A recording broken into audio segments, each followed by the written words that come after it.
Mi herencia es una casa que está dividiendo a mi familia. Mi nombre es Fernando, tengo 40 años, y soy profesor de historia en un instituto de Santa Ana en El Salvador.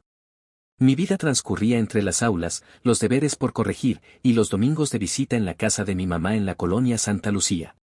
Esa casa de techo alto y pasillos largos donde crecimos los 4 hermanos era el centro de todo. Hasta hace 3 meses. Cuando mamá falleció, algo más que su risa se apagó en esta familia. Nos dejó la casa. Nada más, y nada menos. Un patrimonio valioso, pero que viene con un peso enorme. Las llaves ahora las tengo yo, pues vivo en la misma ciudad. Pero cada vez que la sostengo, siento que sostengo un problema que no sé cómo resolver. Mis hermanos son mundos aparte. Roberto, el mayor, se fue a Virginia hace 15 años. Para él, la casa es solo un número, un activo que hay que liquidar para repartir el dinero. Habla de maximizar retornos, y no entiende por qué no la hemos puesto en venta. Luego está Juan Carlos, el menor. Él quiere mudarse allí con su familia. Trabaja como motorista y alquila un cuarto atrás del mercado. Para él, la casa es una oportunidad. Un sueño de espacio y dignidad. Sin embargo, no tiene dinero para comprar nuestras partes de la casa. ¿Y yo? Yo estoy en el medio. Literal y figuradamente. Mi hija, Sofía, quiere estudiar ingeniería. La universidad no es barata y mi salario de profesor no da para mucho más. Necesito mi parte de esa venta.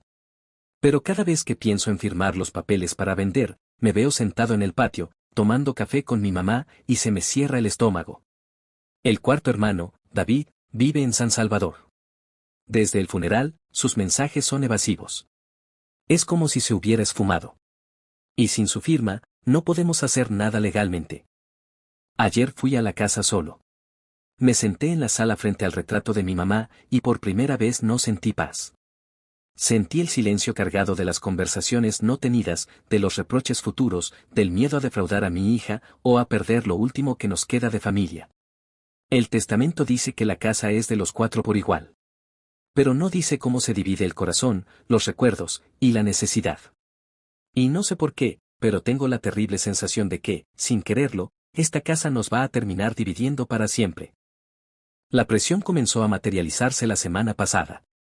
Roberto, desde Estados Unidos, me envió un correo formal. Adjuntaba un contrato de promesa de venta y un número de teléfono de una agencia inmobiliaria en Santa Ana. Al final del correo Roberto decía: Fernando, esto se está alargando demasiado. Es momento de ser adultos y hacer lo lógico. Lo lógico, para él, era firmar y seguir con su vida. Esa noche, organicé una videollamada con todos. Era la primera vez que nos reuniríamos desde el funeral de nuestra madre.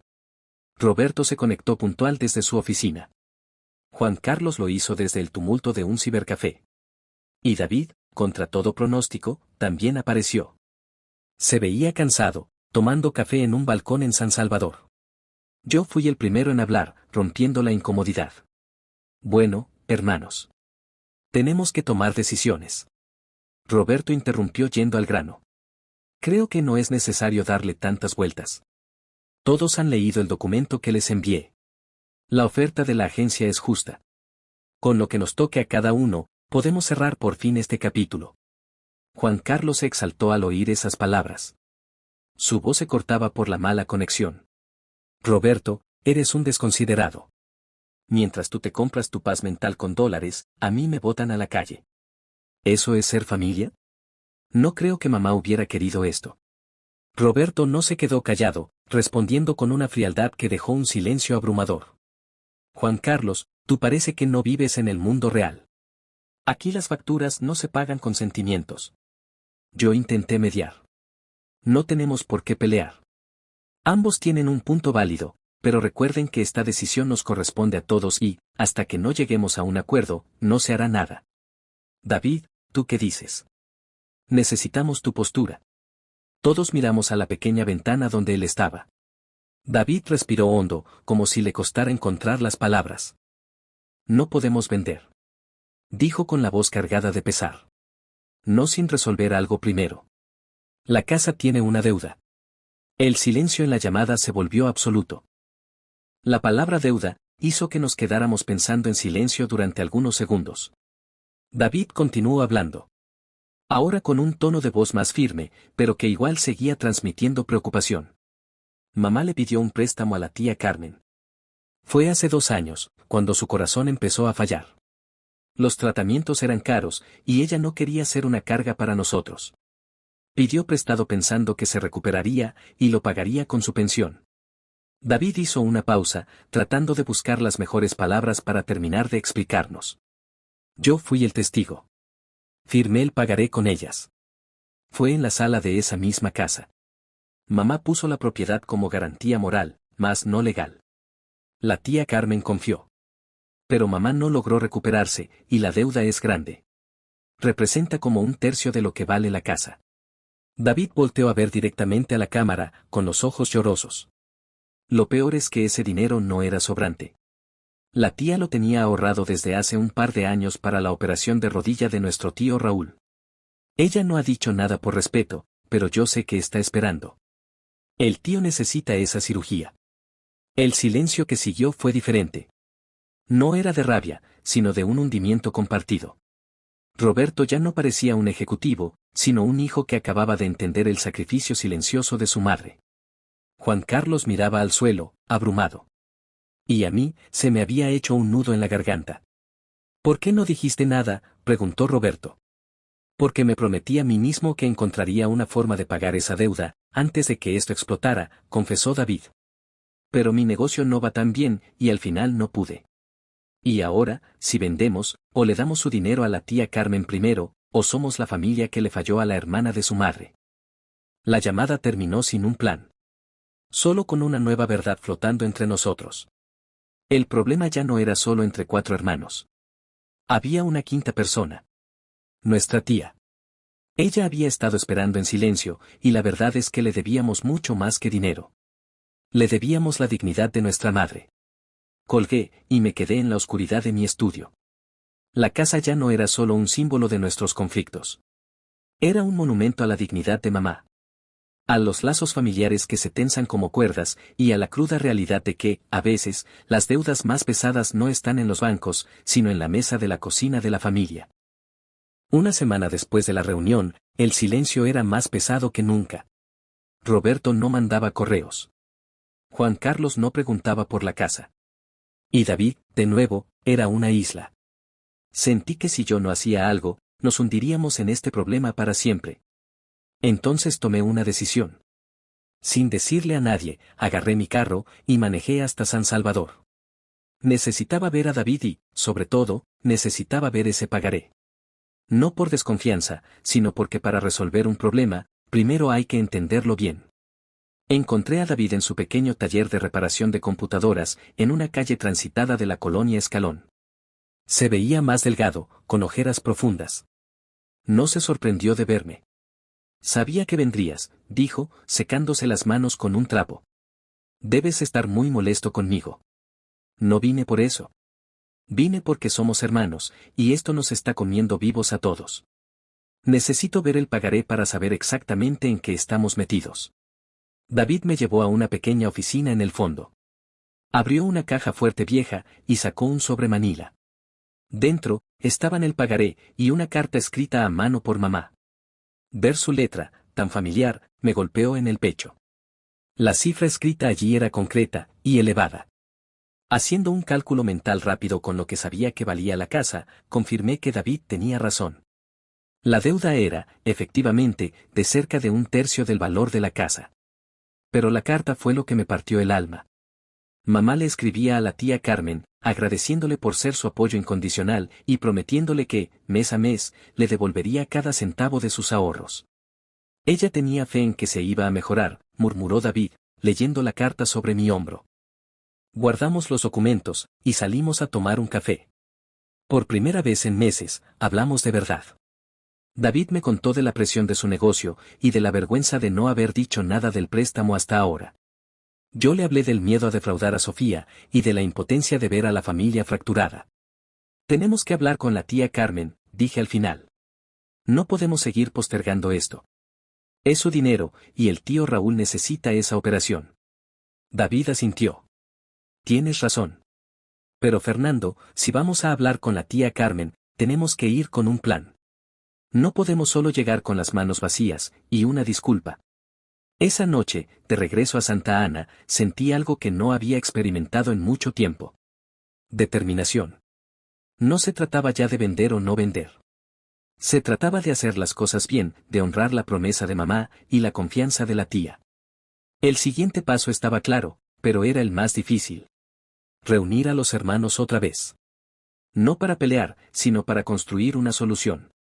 Y para eso, necesitábamos algo más que buenas intenciones. Después de mi viaje a San Salvador, entendí que ningún plan funcionaría a menos de que nos reuniéramos de nuevo.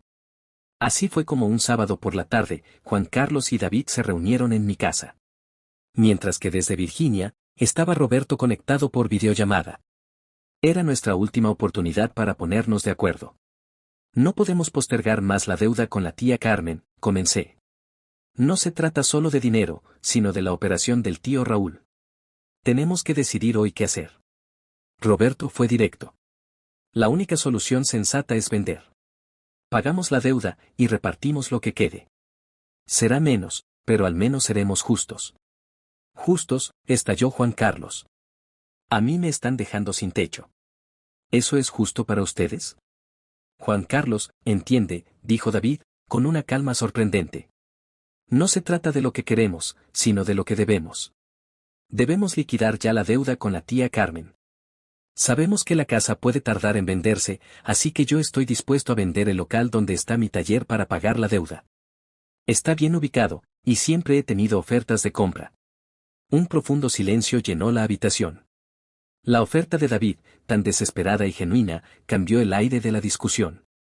Yo tengo ahorrado un dinero, es casi la mitad de la deuda, confesé, con el corazón apretado. Son todos los ahorros que tengo para la Universidad de Sofía, pero así David ya no tendría que vender su local. Roberto observó a cada uno de nosotros a través de la cámara. Su expresión, siempre tan calculadora, se suavizó. Yo pondré el resto del dinero para saldar la deuda completa, dijo, con una voz más baja de lo habitual. Pero con una condición. La casa se vende. Con lo que obtengamos se regresará el dinero que Fernando y yo pondremos para saldar la deuda, y el resto se dividirá en 4 partes iguales. Juan Carlos, con tu parte podrás dar un enganche para un modesto apartamento. Es lo más equitativo. Vi el dolor en los ojos de Juan Carlos. ¿Y mamá? Preguntó, con la voz quebrada. Ella quería que esta casa uniera a la familia. Y la está uniendo, le dije poniendo una mano sobre su hombro. Nos está uniendo para tomar la decisión más difícil, pero la más correcta. Finalmente habíamos llegado a un acuerdo. Un acuerdo nacido del agotamiento y de un amor filial que, al final, fue más fuerte que el apego a unas paredes. Todo estaba planeado. David se encargaría de contactar a la tía Carmen. Mientras que Roberto y yo moveríamos el dinero. Juan Carlos, con lágrimas de rabia y resignación, solo asintió. La videollamada terminó. Nos quedamos los 3 en la sala, envueltos en un silencio espeso. No había ganadores. Solo 4 hermanos que habían elegido perder algo para salvar lo que quedaba de su familia. Al día siguiente, pasé frente a la casa por última vez como uno de sus dueños. Ya no sentí angustia, sino una profunda pena. Habíamos elegido el bien mayor, y duele. Duele saber que a veces, para honrar a los que se fueron, hay que dejar ir las cosas que más nos recuerdan a ellos. Quedamos con la tía Carmen un martes por la tarde, en su casa de la colonia La Sultana, en San Salvador. David manejaba, yo iba en el asiento de copiloto, y Juan Carlos en el asiento trasero. Nadie habló durante el trayecto. La tía Carmen nos abrió la puerta. Su rostro tenía el mismo gesto de amabilidad y cansancio de mi madre. Detrás de ella, en una mecedora, estaba el tío Raúl, con su pierna extendida sobre un taburete. «Qué gusto verlos», dijo nuestra tía con una sonrisa tensa. Nos sentamos en la sala llena de fotos familiares. Antes de empezar, llamé a Roberto, y puse el teléfono en altavoz sobre la mesa. Era importante que estuviera presente aunque sea de ese modo. David fue el primero en hablar. Se escuchaba nervioso. Hemos venido a solucionar el asunto del préstamo que mamá le pidió. El rostro de la tía Carmen se tornó serio. Los 4 nos enteramos hace poco, dije tomando la palabra. Mamá nunca nos dijo nada. No quería sentirse como una carga. David sacó entonces el sobre. Aquí está todo el dinero. Ella lo tomó con cuidado, pero no lo abrió. Lo sostuvo en sus manos, que temblaban levemente. Mi hermana era muy orgullosa, dijo, conteniendo el llanto. Yo le dije que no era necesario que me lo devolviera. Que éramos familia. Pero ella insistió en firmar ese papel. Miró al tío Raúl, y luego a nosotros. Este dinero es para la operación de su tío, y les agradezco que me lo hayan devuelto. Pero me entristece mucho que hayan tenido que vender la casa. Teníamos que hacerlo, dijo Juan Carlos, con una voz cargada de tristeza. Era la única forma de pagar todo de una vez. Roberto, desde el teléfono, añadió. Era necesario. Ustedes merecen tener tranquilidad. La tía Carmen asintió. Luego, con un gesto sencillo, extendió la mano y apretó la de Juan Carlos. Su madre se sentiría orgullosa de verlos unidos en esto. No hubo abrazos dramáticos ni llantos. Solo un aire que de repente se hizo más liviano en la pequeña sala. Nos despedimos después de pasar un rato platicando, con la promesa de visitarlos pronto y estar al pendiente de la operación del tío Raúl. Al salir a la calle, el silencio entre nosotros era distinto. Ya no era el silencio de la ira o la culpa, sino el de una tarea difícil, finalmente terminada. En el trayecto de regreso, mientras la ciudad pasaba por la ventana, supe que una parte de la historia había concluido. La deuda con la tía estaba saldada. Pero otra parte, la más personal, apenas comenzaba. Despedirnos de la casa y aprender a ser una familia sin aquel lugar que durante tanto tiempo nos definió. Habíamos pagado una deuda de dinero. Ahora nos tocaba enfrentar la deuda con nosotros mismos. La casa se vendió 8 meses después de aquella tarde en la sala de la tía Carmen. El proceso fue tedioso, lleno de firmas y visitas con el notario. El día que entregamos las llaves, los 4 nos reunimos frente a la puerta por última vez. Roberto había volado desde Virginia solo para esa última visita a la casa. No hubo discursos. Solo nos quedamos mirando la fachada, cada uno guardando sus propios recuerdos en silencio. Juan Carlos fue el que más lloró. Con el dinero de la venta, lo primero que hicimos fue devolver el dinero que Roberto y yo habíamos adelantado para pagar la deuda con la tía Carmen. El resto se dividió en 4 partes iguales, como habíamos acordado. No era una fortuna, pero era justo. Juan Carlos usó su parte para dar un enganche en un apartamento modesto, en una zona más céntrica de Santa Ana. Al menos ahora es mío, me dijo la última vez que lo visité. En sus ojos ya no se veía aquella desesperación del inicio. Ahora se veía un poco más esperanzado. Con su parte del dinero, David pudo pagar unas deudas que arrastraba, y comprar equipo nuevo para mejorar su taller. Ahora hablamos por teléfono cada 2 semanas, algo que antes era impensable. Roberto volvió a su vida en Estados Unidos. Pero ahora, cada domingo, hace una videollamada grupal con nosotros. Corta, a veces incómoda, pero constante. Es su manera de no alejarse de nosotros otra vez. Yo también me siento aliviado. Los ahorros para la Universidad de Sofía volvieron a mi cuenta. Además, guardé una buena parte de lo que me tocó de la casa en un fondo de ahorro para ella. A veces paso por la colonia Santa Lucía y miro la casa desde lejos. Y aunque ya no duele, aún me da nostalgia todos aquellos recuerdos vividos en esa casa. La casa de mamá ya no es nuestra. Pero por primera vez en años, la familia volvió a estar unida. No como antes, no perfecta, pero con un respeto nuevo, forjado en la pérdida y en la decisión más difícil que hemos tomado juntos. Al final, mamá tenía razón. La casa no era el patrimonio que debía unirnos. Era la prueba que teníamos que superar para encontrarnos de nuevo. Y creo que lo logramos. Únete a la madriguera para no perderte ninguna de nuestras historias. Síguenos.